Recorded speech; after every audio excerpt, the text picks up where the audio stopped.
There is a lot of useless advice out there that just doesn't work. However, this does. Get ahead of your opposition. It really does work, so give it a try by checking out the link in the description below. The question, should I mention my hearing loss in my resume or cover letter? Answer by Diane Mendez. When hunting for a job, do you indicate that you are deaf or hard of hearing on your resume or the job application? Disclosing a disability is a personal decision but can be beneficial if done right. Only you can decide whether and when to tell your new employer about your disability. Disclosing a condition can help protect your legal rights but can also leave you open to discrimination. Still, experts say you're better off giving management a heads up. Improved my cover letter so much. Free cover letter video for the serious job seeker. Neil MC. Devitt, a deaf firefighter and program director at TDI, suggests putting the information about being deaf or hard of hearing in the cover letter.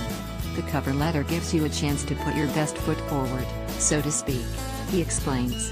If you make it clear that the fact that you're deaf or hard of hearing has no bearing on your ability to do the job, it will take the doubt out of the employer's mind. I'm also of the opinion that a place that makes a fuss about a person being deaf isn't a place worth wasting your time at in the first place. I personally have done it both ways, cover letters that address being deaf and cover letters that only focus on my skills with no hint of being deaf. Eva put down relay numbers and Eva also put down a frame DS number. They'd take a message and I would call back via relay, using my voice. I know that there were probably some jobs where my resume never stood a chance due to disclosure, but you'll never know for sure. The whole debate of whether or not to include a disability in the job-seeking process is a moot point if we don't have employers who are willing to consider the abilities, not the disabilities of potential hires. I don't usually mention my hearing loss until the end of an interview. Hopefully, it hasn't been a problem during the interview, and so when I do mention it at the end, my future employers have had a chance to see that my hearing loss isn't a major problem for them during the working day. With a bit of luck, by that time they've also realized it'd be good for the job. Obviously, if I'm having to ask people to repeat themselves during the interview, then I will tell them why.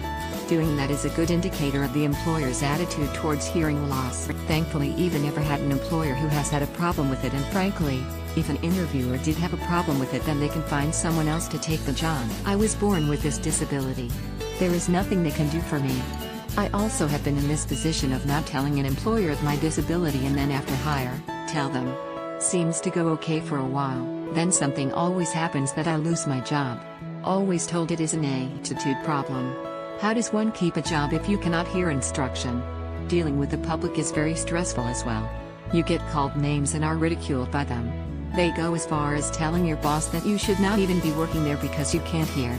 Not good. It is so bad that I don't hear what my interview hour says 90% of the interview. I don't go out in public only if I have to. This has been taking a toll on my self-esteem. People take advantage of those that are hard of hearing. Even loved ones. I am sorry for venting, but it's the damn truth. No one wants to have an employee who cannot hear. Hello, I'm deaf with a cochlear implant. I have an associate's college degree as well. I have been unemployed since 2005 due to my hearing loss. I grew up wearing hearing aids as my form of hearing and had multiple jobs with no problems. I figured if I got the implant then it would better my chances of landing employment. Boy, was that a mistake. I have applied to almost every possible job filed and have not gotten one phone call for an interview. There are laws that discriminate against the deaf, but of course we have no proof that we are being discriminated against. There has got to be something we can all do. This is just beyond crazy if you ask me.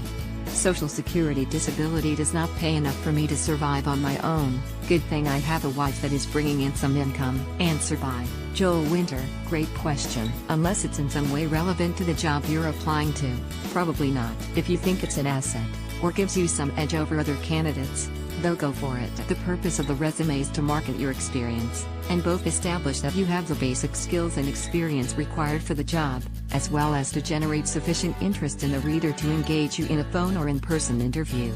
If including your hearing loss moves you toward either of those, by all means do add it. I'll add that making sure that your written communication skills are excellent is important for everyone, perhaps especially so, in your case.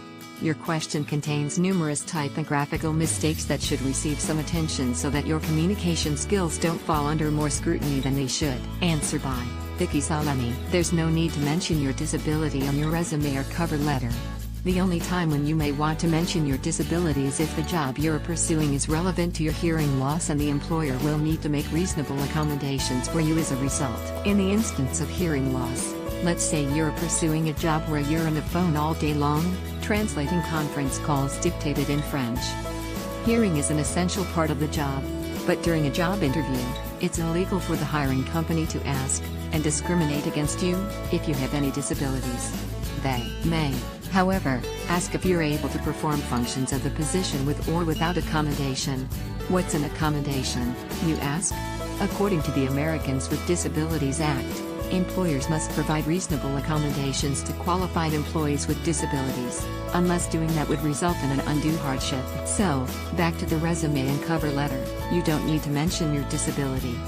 Remember, your resume and cover letter are simply marketing tools that highlight your skills and experiences relevant to the job you're applying for.